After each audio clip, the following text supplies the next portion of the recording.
एबे सुधा 2010 रु 2014 मध्य जन्मग्रहण करुवा पिलांकु जेन अल्फा कहुला। सेहीपरि 1996 रु 2010 मध्य जन्मित शिशु को जेनजी कहुवा बेले 1987 रु 1996 मसीहा मध्य जन्मित पिलांकु मिलेनियम कहुए। जेनेरेशन बीटा किंतु ए समस्त पीढ़ी ठारू भिन्न हेबे। ए पीढ़ी एमिति एक दुनिया रे बढ़िबे जेउठी केवल टेक्नोलोजी जीवनर अंश हेबो।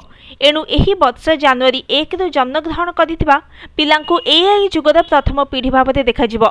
सेहीपरि 2025 रु 2039 मसीहा पर्यंत जन्म हेउथुवा पिला एमिति एक दुनिया रे बढ़िबे जेउठी आर्टिफिशियल इंटेलिजेंस रोबोटिक्स ऑटोमेशन दखल थिबो। कहिबाको गले जेनेरेशन बीटार पिला माने स्मार्टफोन इंटरनेट एवं सामाजिक गणमाध्यम सहित बड़ हेबे। सेमाने वर्चुअल रियलिटी एवं अन्य टेक्निक को उपयोग करिवे। केवल सेतिक नुहे सेमानक शिक्षा प्रणाली भी परिवर्तन देखा मिलिबो। स्कूल रे रोबोट शिक्षक एवं वर्चुअल रियलिटी क्लास साधारण हेबो। एही पीढ़ी परिवेश सुरक्षा एवं प्लास्टिक व्यवहार कम करिबा दिगरे आगरे रहिबे। एहा बाद एही पीढ़ी कथबार्ता करिबा पई वॉइस असिस्टेंट एवं मेटावर्स को व्यवहार करिबे।